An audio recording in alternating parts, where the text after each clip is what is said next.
요셉의 형제들은 어땠죠? 자기보다 사랑받는 그 요셉이 싫어서 그를 죽이려 했습니다. 그건 뭐요?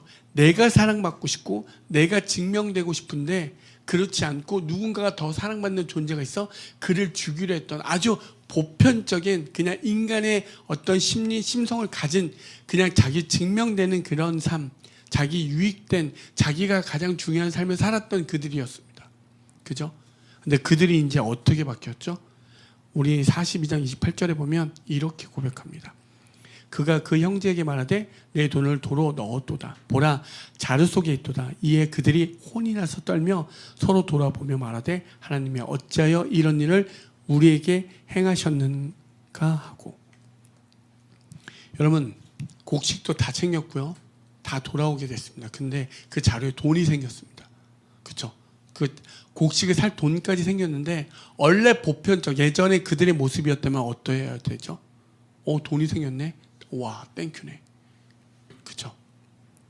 그렇다면 혹은 또 돈이 생겼으면 누가 여기다 넣어놔서 우리를 모함하려고 하지? 그렇게 이야기할 수 있죠. 그렇죠?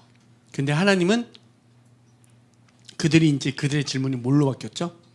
왜 이 일이 발생했는지, 이 일이 어디에서 왔는지 보편적인 생각을 한 게 아니라 하나님께 묻기 시작했죠.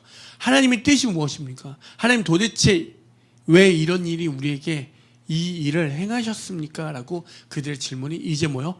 인간과 인간 어떤 보편적인 사람의 생각, 이 세상의 진리, 세상의 어떤 돌아가는 그 순으로 생각한 게 아니라 위를 바라보게 되고 위에게 질문하는 그들의 모습이 발견되어집니다.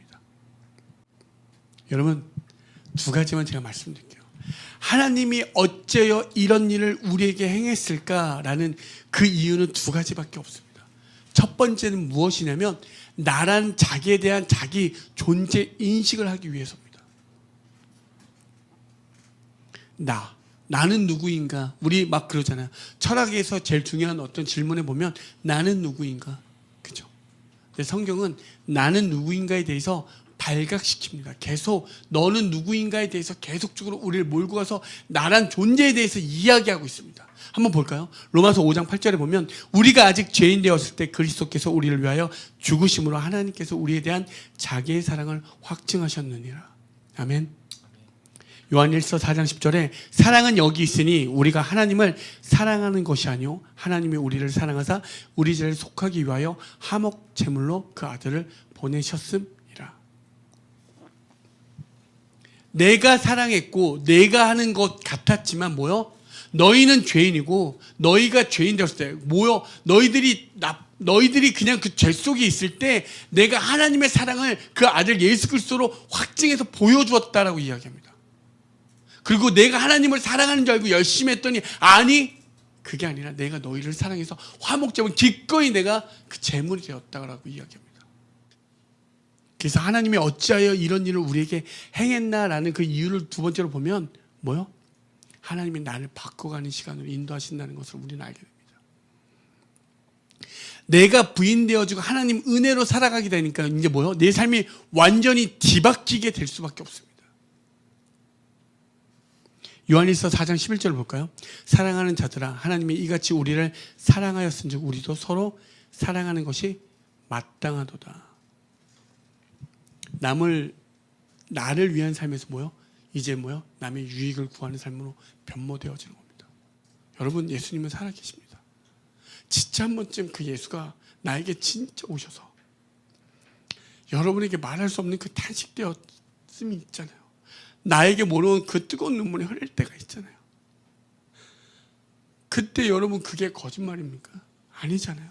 그 예수가 여러분에게 살아있을 때 그 슬픔 속에서도 말할 수 없는 그 기쁨의 영광의 무게가 있잖아요. 그 영광의 무게가 있는 사람들이 왜 자꾸 아직도 아파하고 신음하십니까? 조금 고차원적으로 살았으면 좋겠습니다.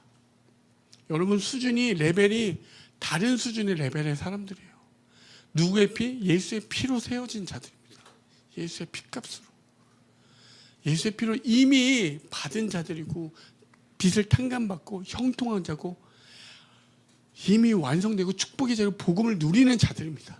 그러면 여러분 아무리 저 사람이 잘나도 아무리 저 사람이 비천해 보이고 저 사람이 아무리 지저분해 보이고 아무리 가까이 하면 냄새날 것 같아도 다가가 주는 게 맞습니다. 왜요? 그게 예수가 있는 분들의 모습이니까요. 예수가 하나님의 나라에 대해서 그냥 여러분 제가 마지막으로 여러분에게 말씀드리고 싶은 것은 예수님이 우리를 위해서 구원해 주셨구나 이걸로 끝나면 안 됩니다. 아까도 말씀처럼 뭐요? 하나님의 나라에 하나님의 백성은 이렇게 사는 거야. 예수님이 그 원리를 보여주신 거잖아요. 그냥 구원 수준이 아니라 우리는 이 세상 속에 저러한 원리 속에 돌아가지만 이 구조 속에 돌아가지만 이 구조 속에서 뭐요?